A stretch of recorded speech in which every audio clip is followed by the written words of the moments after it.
Together to celebrate life, build a community, and better the world. Wherever you are on your spiritual journey, you are welcome here.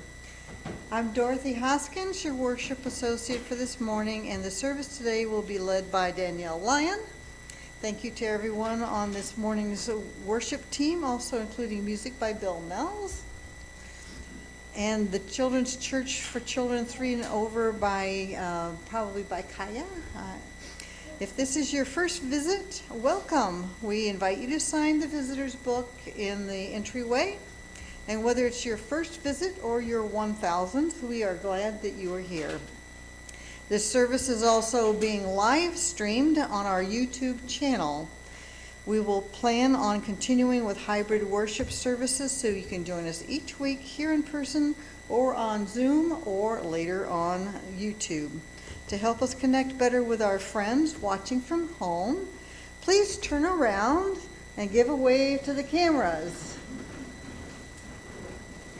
At the end of the service, we'll invite our friends on Zoom to turn on their cameras and return the wave. I have a few announcements to share with you today. If you have a joy or sorrow, please fill out the cards on your chairs or beside your chair. We invite you to bring them forward and place them in the basket after Bill rings the chimes and begins to play.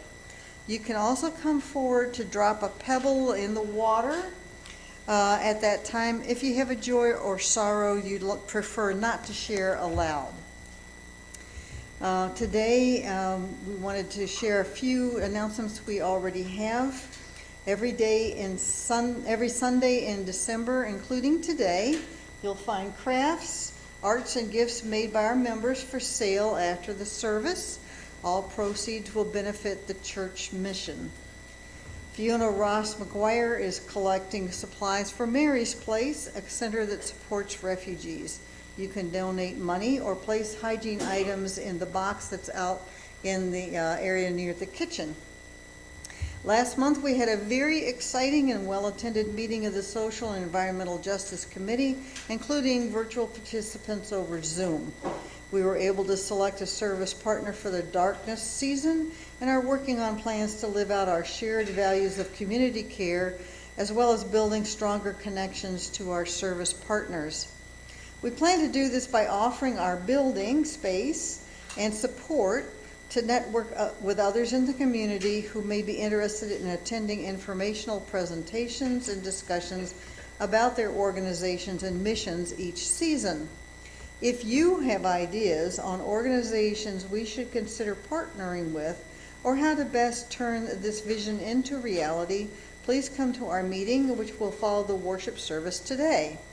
If you plan to join us over Zoom, please ask in the chat to be added to the breakout room.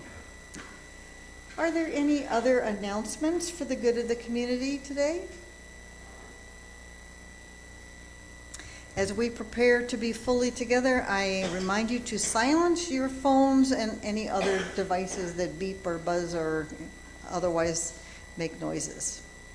We now enter into a space of worship. Now's the time to bring forward any joys or sorrows. We also invite you to come forward to drop a pebble in the water if you have a joy or sorrow you'd prefer not to share aloud.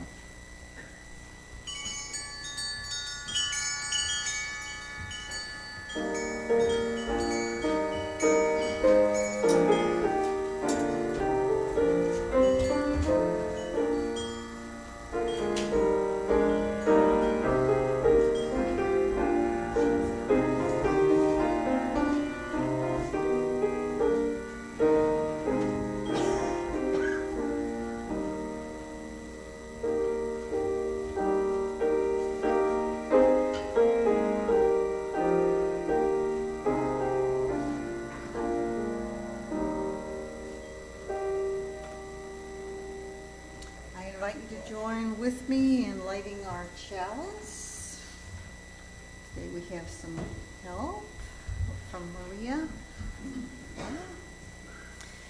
The words should be on the screen, I believe. Or if not, hopefully you found them in your programs. We gather this hour as people of faith with joys and sorrows, gifts and wreaths. We light this beacon of hope, sign of our quest for truth and meaning, and celebration of the life we share together.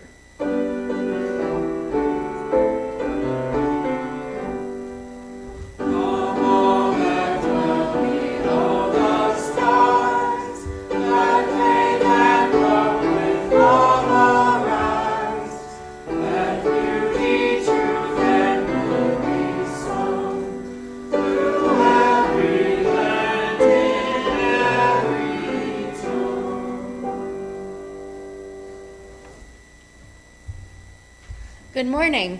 Good morning.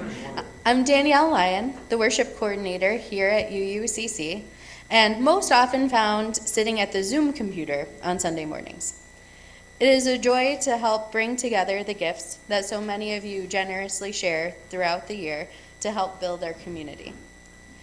Our service partner this month, Water for South Sudan, works directly to try to meet one basic but essential human need.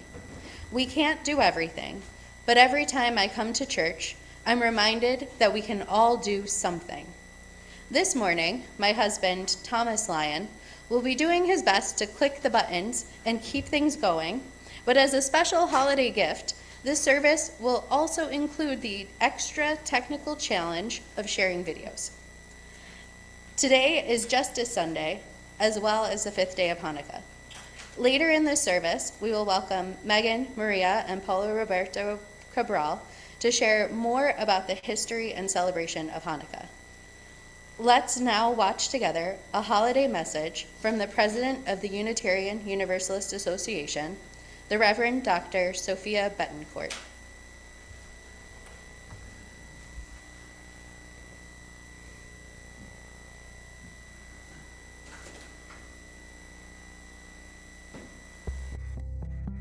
Beloveds, as we enter into our holiday season once again, I am suffused with gratitude for all of the ways that UUs have been living their faith boldly in the past year. In our congregations, in worship on Sundays, during our historic climate justice revival last September, and in sharing our values with voters across the United States through UU the Vote. These and other faith practices form a counter-cultural resistance that is desperately needed in these times. And my prayer is that all of us will reflect on what our faith asks of us in these days and respond accordingly in community.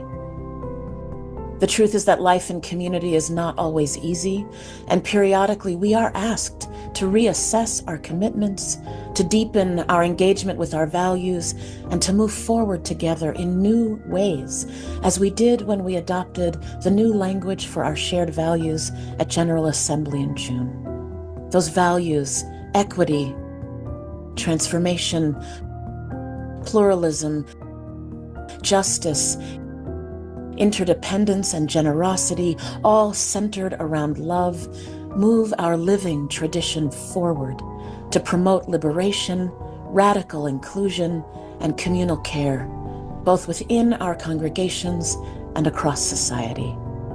Our work to promote dignity, to recognize and celebrate the worthiness of all, that faithful labor lives at the heart of most holiday traditions. Unitarian Universalism has long worked to be more whole, more inclusive, and more reflective of communities that have experienced harm and oppression, our BIPOC, LGBTQIA+ communities, people with disabilities in particular. We will continue to advance those goals by creating models of communal care and collaborative leadership that center those most impacted by the trials of this time. As we respond to ongoing election-related instability and dismay, and catastrophic ongoing violence across the globe, I, along with your hard-working UUA staff, continue to encourage congregations and leaders to center the leadership and wisdom of those directly impacted by identity-based violence and exclusion, and to prioritize the protection of the most vulnerable. Beloveds, these are heartbreaking and uncertain times, and this moment needs us, people of faith who put love at the center, work boldly to widen the circle so that all might feel that expansive love that held us for so many generations, and do it all with a commitment to communal care. As we gather for holiday celebrations with friends and family and our wider communities, may we carry with us that sense of love, communal care, and connection. May we cherish moments of joy and pleasure among those we love, and may we continue to connect with those who struggle with isolation, grief, and loneliness during the holidays. May we reflect on our renewed commitments to justice and compassion in 2025. Wherever you are, however you mark the coming holidays of winter solstice, Hanukkah, Christmas, Kwanzaa, New Year, and more, I send you my love, and I send you good wishes from all of us at your Unitarian Universalist Association. Be well, beloveds.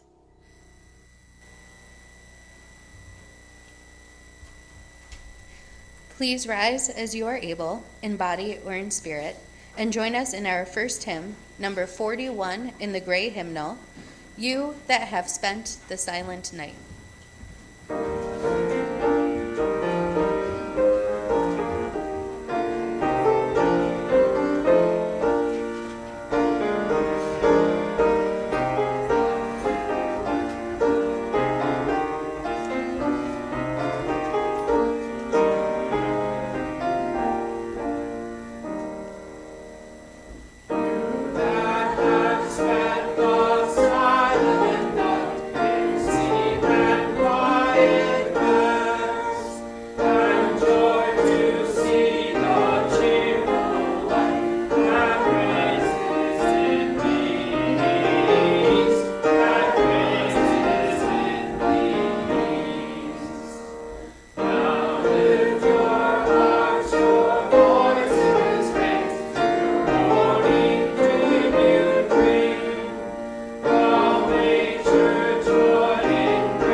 Hello, I'm Megan. This is Maria, and Paul Roberto may or may not join us up here.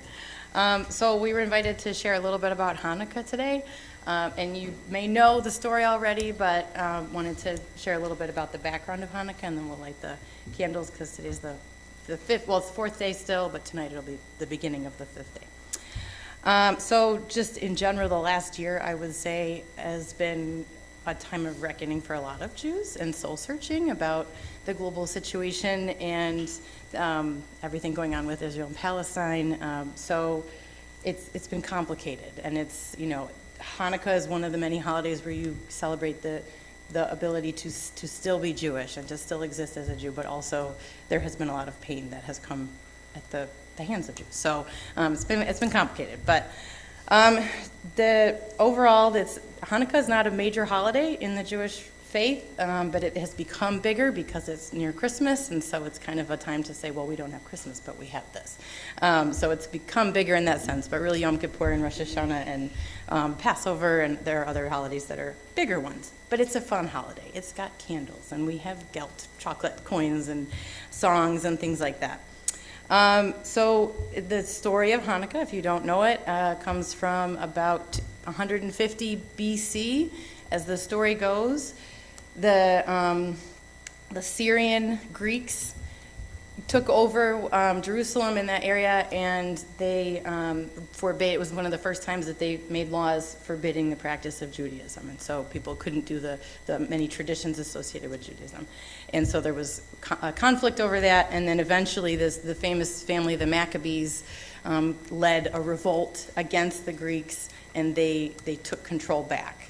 And so when they came back into their land, and they checked things over, the famous temple, the second temple, had been destroyed, and there was a light that was supposed to burn always. It was never supposed to go out. It was an oil lamp, and it was out. And because the temple had been destroyed, there was not enough oil to burn for more than one night. And it would take 8 days to go get more of this sacred oil and bring it back. So they said, well, let's light it anyways. So they lit it as they were taking back the temple. And as the story goes, the miracle of light was that God let that lamp burn the 8 days until they were able to get more oil to then keep it burning longer. And so that's the miracle of Hanukkah, and it's celebrating taking back the second temple, which I think has some relevance to it. Hanukkah's talked a lot about in lighter terms now, I think, about be the light and share your light in the darkness and things. But the story of Hanukkah has to do with taking back land and your identity. And again, the relevance today in Israel and Palestine is pretty significant, I think, and it's just a tough conflict. So there's some heaviness to it as well. So we light the candles on Hanukkah, and tonight's going to be the beginning of the 5th night. So Maria, I'm going to scoot over here. Do you want to light the candles? Okay. So this is the shamas, and you're going to let me get this set up here. Maria's going to sing the blessings. Yeah? Okay. Come over here, we're going to get the light. Light this candle really I know, you're going to Huh? You want to sing the song? Do you want me to light the candles? Okay, change in place. Okay, ready? Go.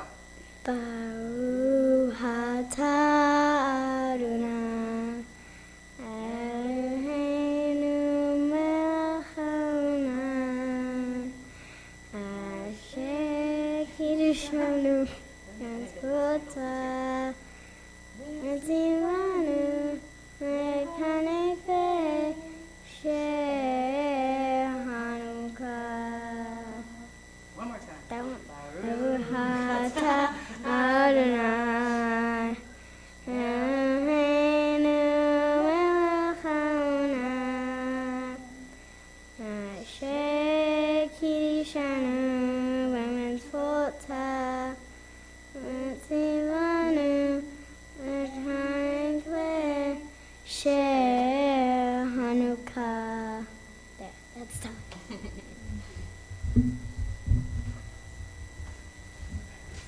So let's all sing a Hanukkah song. You have a little paper. It's one of the most well-known that I know, and it's O Hanukkah, O Hanukkah. And in the middle it says Svinonim, which is toys to play with, and Levivot, which is potato pancakes, latkes to eat.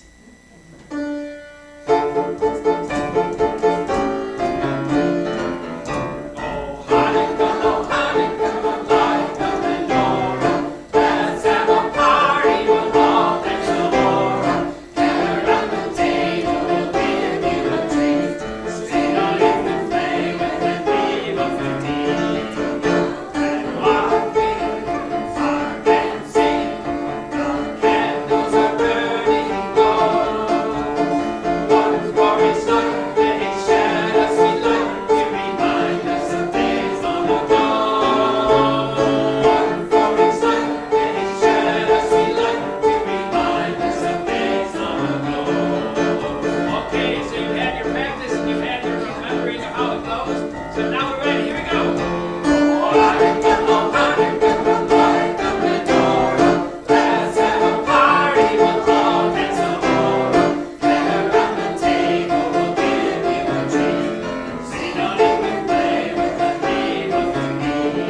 the time in our service to join together in the spiritual practice of generosity. Our gifts of both time and money support our church and its work. Each week, we would like to spotlight a group of the community to thank them for their gift of time. This week, the group is the Social and Environmental Justice Committee. People interested in finding out more can stay for the meeting today. 1/4 of our plate collection for the darkness season will go to our service partner, Water for South Sudan, a registered national non-governmental organization in South Sudan. They are also a registered international NGO with an office located in Rochester, New York. Water for South Sudan empowers communities to develop by implementing water sanitation and hygiene programs, new well drilling, well rehabilitation, hygiene education, training, sanitation, and water storage and distribution.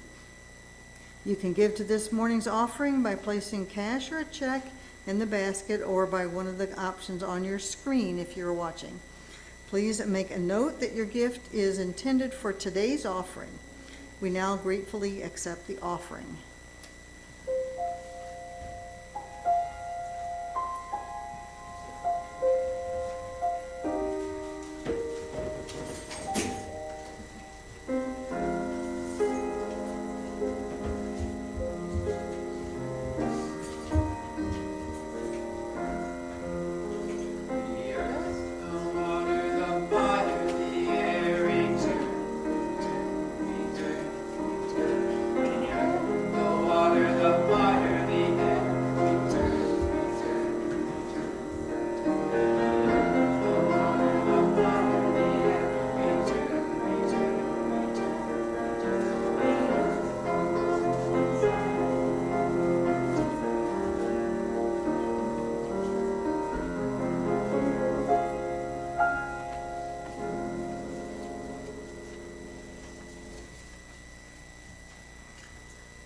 I'd like to share the morning's joys and sorrows today, the ones that were written and placed in the basket. Carrie Graff says, my mom fell again this morning. Luckily, she was not injured. I am holding in my heart all the migrant and refugee families living in a time of uncertainty, awaiting the changes in policies that are going to come with the new administration. Jody Brown says she has reconciled with her daughter after months of no contact. And Peter and Mary Beth are celebrating their 52nd anniversary. If there are any other announcements on the screen, I didn't see any. Were there any? No? Okay. Thank you very much. Okay, and now we will send down the children if they want to go downstairs.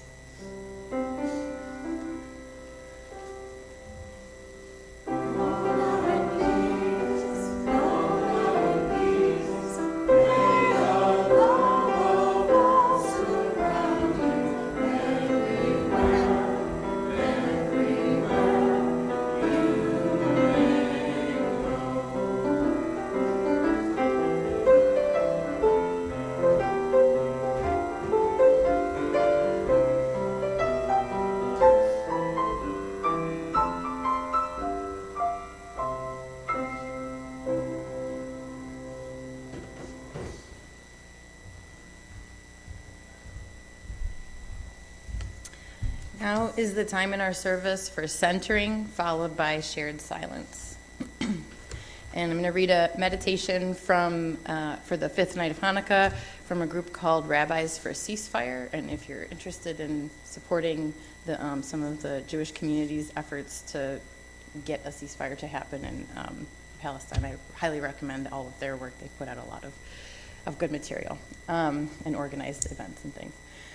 Candle 5, B'Tselem Elohim, Human Dignity. All humans, in the Jewish understanding, are made B'Tselem Elohim, in the image of God. Living into that truth is a core spiritual obligation of Judaism, but we live in a world in which Palestinian lives are not treated as sacred. While we grieve every human life lost over the past 14 months, We cannot ignore the imbalance in numbers and attention paid to the hundreds of Israeli lives lost on October 7th and the tens of thousands of Palestinian, Syrian, and Lebanese lives lost before and since. We cannot ignore that Israel was charged with genocide by the International Court of Justice. We cannot ignore the hundreds of thousands of Palestinians killed in brutal Israeli occupation, and cannot ignore the occupation's escalating brutality now. Israeli deaths have long been used to justify the killing of Palestinians, but all life is sacred, and we must continue to insist on it. May we see the divine in all human beings, and may we fight for the dignity of all people.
For those of you joining us on YouTube, please visit waterforsouthsudan.org and click About Us, Salva's Story to find the videos, Our Roots, and I Kept Walking that we are about to watch here together.